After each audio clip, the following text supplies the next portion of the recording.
sejam muito bem-vindos a mais uma aula aqui na TV Araxá Educa. Vem comigo hoje, que hoje nós temos mais uma aula muito especial para vocês. Eu sou a Dayana, professora de língua portuguesa. Vamos ver aqui na nossa aula de hoje tempos e modos verbais. Nós vamos dividir essa aula em algumas partes e na primeira nós veremos aí um pouco, sobre as conjugações e os modos verbais. Só que antes disso, vamos relembrar o que nós vimos nas aulas anteriores? Nós vimos aí a acentuação, vimos a acentuação nos verbos ter e vir, Que o ter, por exemplo, no singular, na terceira pessoa, ele não tem uma acentuação, mas no plural, na terceira pessoa, ele ganha um acento circunflexo. Não tem diferença no som, é somente para sinalizar que esse verbo está no plural. E no caso do verbo vir também, ela vem hoje, elas vêm hoje, também ganhando aí, um acento circunflexo, sinalizando que o verbo na terceira pessoa do plural ganha uma acentuação. Vimos também a acentuação dos verbos crer e ler, que no presente do indicativo, ele tem aí, um acento circunflexo na terceira pessoa. Já quando a mesma frase vai para o plural, a letra E dobra e ganha um M no final e perde a acentuação. Isso ocorre desde o novo acordo ortográfico da nossa língua portuguesa. É o caso também do verbo ler, que na terceira pessoa do singular, no presente do indicativo, temos o garoto lê, ele tem a acentuação, já na terceira pessoa do plural, ele perde a acentuação. Nós vimos também sobre a carta do leitor e as suas funções, Que pode ser opinar, agradecer, reclamar, solicitar, elogiar ou criticar sobre alguma reportagem ou algum assunto tratado aí em um dos veículos de comunicação, como jornais, revistas e outros mais. E agora, para o nosso assunto da nossa aula de hoje, vamos tratar aí sobre tempos e modos verbais. Só que antes disso, vamos relembrar o que é verbo e o que é mesmo verbo. Você se lembra? Vem comigo relembrar. O verbo é uma classe gramatical, uma classe de palavras, que ela é variável. Como assim é variável, professora? O verbo ele pode variar de acordo com a pessoa, de acordo com o tempo ou de acordo com o número. Por exemplo, singular ou plural. Ele vai sofrer aí algumas variações. Ele pode indicar ação, por exemplo, estudar, comer. E ele pode indicar também estado, ser, estar, permanecer. E também fenômenos da natureza. Ventar, chover, garoar. Tudo isso é verbo. E vamos agora analisar aqui um pequenino trecho de uma música, da música Aquarela, da autoria de Toquinho e Vinícius de Moraes. É o primeiro versinho, vejam bem. Numa folha qualquer, eu desenho um sol amarelo. E com 5 ou 6 retas, é fácil fazer um castelo. Você percebeu algum ou alguns verbos nesse trechinho dessa música, nesse primeiro verso? Vamos ver juntos. Numa folha qualquer, no primeiro verso, não temos. Eu desenho um sol amarelo. Olha, veja bem, eu tenho um verbo de ação aqui. Eu desenho um sol amarelo. No terceiro verso, e com 5 ou 6 retas, não temos aí, No quarto verso, é fácil fazer um castelo. Olha só, nós temos mais um verbo aqui, do verbo ser, o é do verbo ser, e fazer.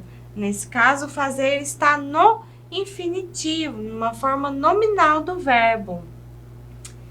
Vamos ver agora quais são os tempos e os modos verbais, né? Para começar, vamos aí analisar o que vai indicar, para a gente aprender a analisar em que tempo está uma frase ou um período. Vamos ver junto? No tempo passado, que nós chamamos aí, nos tempos verbais, chamamos de pretérito. Ele vai indicar um acontecimento que aconteceu anterior ao momento da fala, ou seja, passado, que já passou. E do tempo no presente? O presente é o que está acontecendo agora. Por exemplo, você está assistindo a aula na TV Araxá Educa. Está acontecendo nesse momento. Então, é no presente. E o tempo no futuro, que é o que indica o acontecimento posterior ao da fala. Ou seja, que ainda vai acontecer, ainda acontecerá. Os modos verbais estão relacionados com as atitudes de quem fala ou escreve, exprimindo a posição do falante diante de uma posição verbal. Ou seja, ele vai exprimir ali qual é o tempo que ocorreu ou ocorrerá ali a ação que ele está escrevendo ou falando. Nós vamos começar aí pelo modo indicativo. Nós temos alguns modos verbais, né? E nós vamos começar com o mais básico, que é o modo indicativo, porém ele tem mais tempos verbais.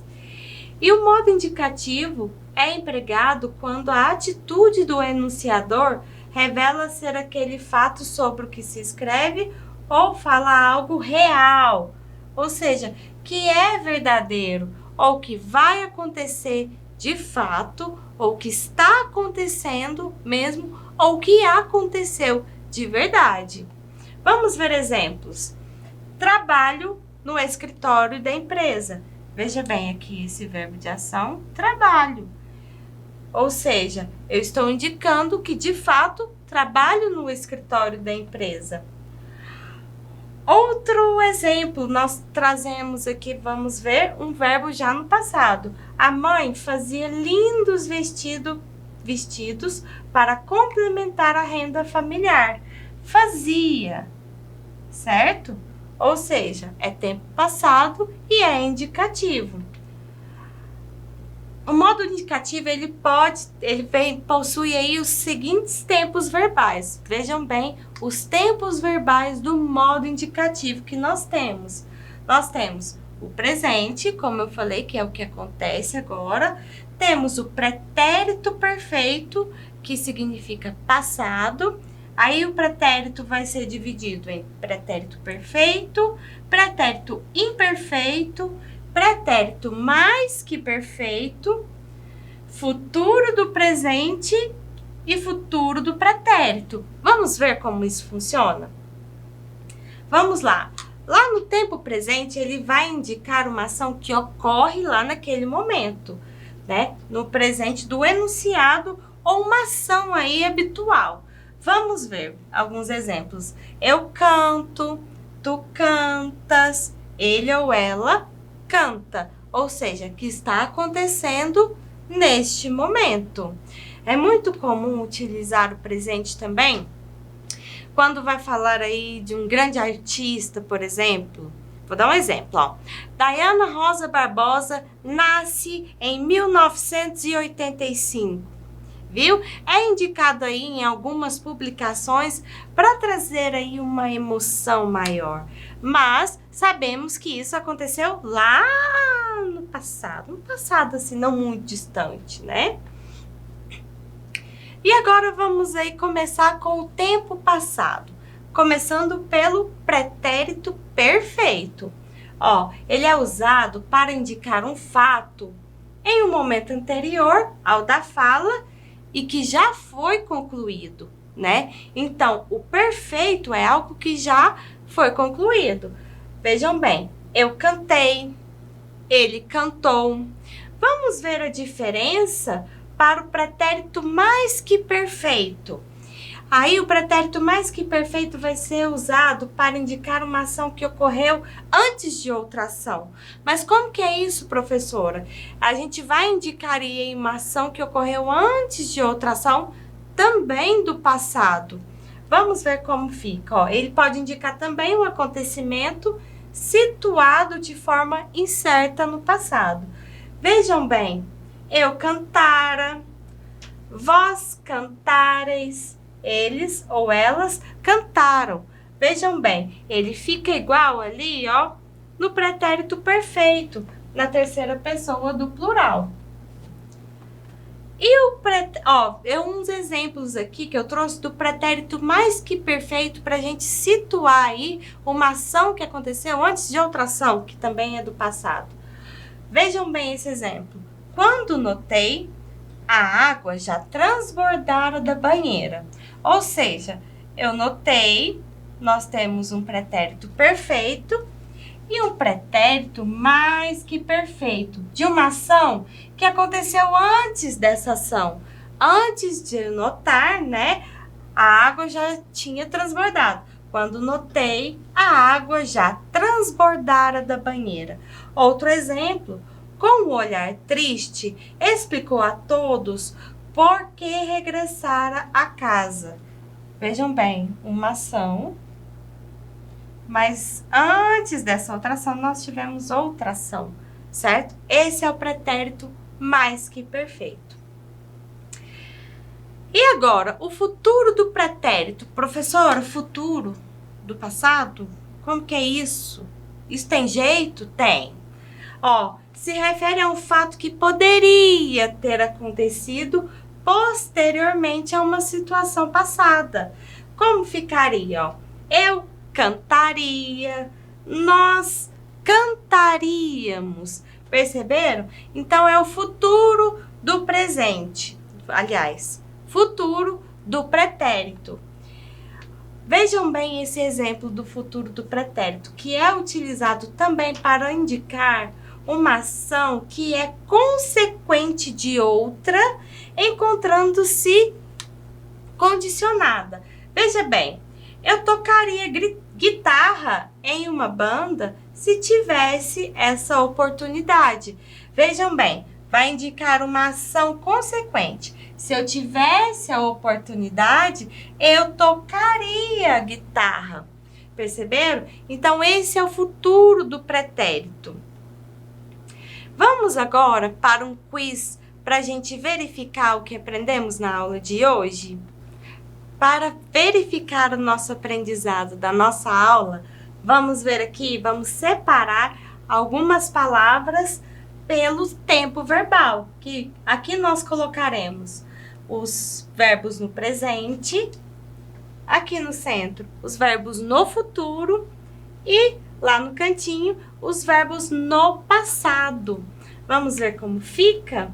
A primeira palavrinha, comerei, é algo que ainda vai acontecer, não é verdade? Então, tá lá no futuro. Muito bem. A próxima, abrireis. No futuro também, não é mesmo? Muito bem. A próxima palavra, andaram. Andaram, já passou. Então, verbo no passado, não é mesmo? Falo. Se eu falo, está acontecendo agora, não é? Então, nós temos aqui um verbo no presente. A palavra completaram, se já completaram, é tempo passado, não é mesmo? Serão. Serão, ainda vai ser, né, professora? Então, nós temos aí um verbo no futuro. E vou. Eu vou. Se eu vou, eu estou indo. Será? Vou, se vou, estou indo. Então, nós temos aí um verbo no presente. Ou é no passado? Vamos ver. Não, se fosse no passado, seria eu fui, né? Bebeu. Eu bebi muita água. Ele bebeu muita água. Então, nós temos um verbo no passado. E o verbo é? O é do verbo ser.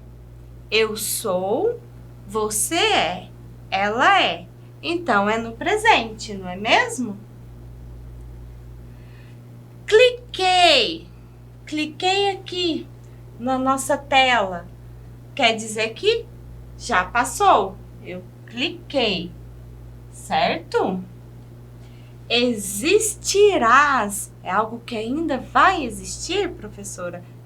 Então é tempo futuro. Muito bem. Sorriremos. Ainda vamos sorrir? Sim, é tempo futuro também. E dizes. Tu dizes. Ele diz. Quer dizer que acontece agora, né? Tempo presente também. Ouvistes. Tu ouvistes. Temos aí um verbo que já passou, no tempo passado. E por último, faço. Faço. Estou fazendo agora, não é verdade? Tempo presente.